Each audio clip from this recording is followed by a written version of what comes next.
Meron bang unexpected place kung saan ikaw umiyak? Unexpected place kung saan ako umiyak, siguro sa tapat po ng isang gotohan dito sa Daet. Grabe. Umiyak, hagulgol. Hagulhol. Kasama ko pa that time, may kasama ko that time na kasama natin sa Kalingap. Yeah. Yeah. Bakit?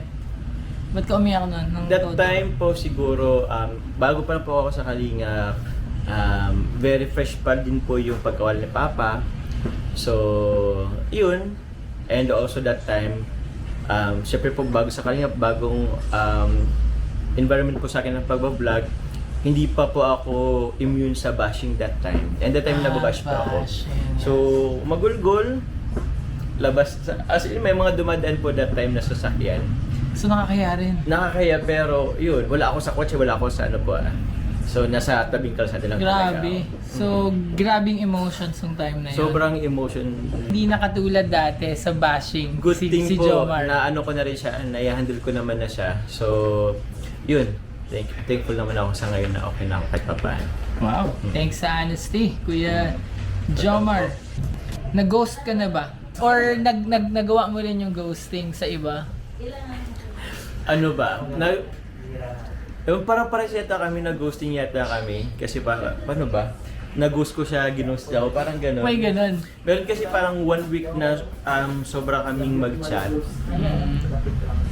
Sobra kami nag-chat, tapos hanggang sa 1 week lang yun. Sobra kayo nag-chat, so may naka-chat ka na sobra. Opo, way back 20 ano pa yata.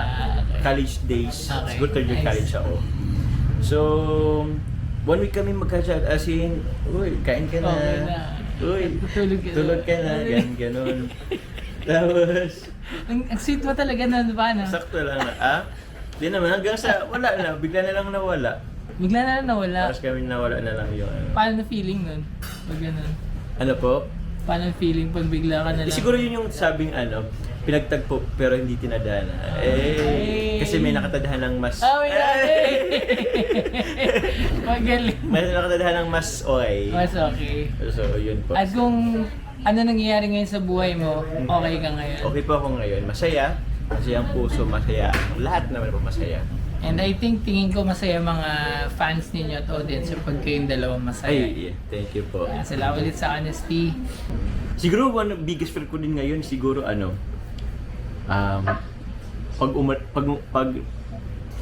pag wala nang kalingap sa aking buhay. At pwede, Oo, biggest legit na ko din fear yun, di ba? Kaya minsan binibiro ko si Kalingap para, ewan ko, biro na may halong seryoso na, sabi ko, bro, wag sana wag ako mawala sa Kalingap. Wow. Kilala naman sila Kalingap, pero hindi naman sila hindi naman sila nagpapaalis, tsaka napakabuting tao nila ang Kalingap. And sabi naman ni Kalingap Prab, hindi naman. So, yun, biro pa rin. Pero alam ko naman Isa yun sa fear mo, pero feeling ko fear yun din ng mga fans nyo, di ba? Na hindi rin nila gusto na kayo ay mawala. na mawala. Kaya yun, ko din naman kay Kalingap Prab, na hindi ako, ang loyalty ko naman sa Kalingap. Hanggang sa, sabi ko nga, baka hanggang magtanda na rin tayo dito sa Kalingap. Who knows? Saya nun, no? Saya nun. Saya. Oo. So, yun po. Ngayon, pasalamat ako kila Kuya Val, kila Kalingap, kila Ate Edna. Si Jomar ba seloso? Siloso, depende po. Kung nasa lugar o pag makita ko mismo, hindi saktong siloso lang. Nasa lugar. Siloso nasa lugar. And baron din kasi ako may iba kasi na sobrang siloso, parang gusto mo na yung partner mo is ako na maging mundo mo, which is parang obsession na rin kasi yun gusto ko, okay, andyan ka, pero may makasalamuha.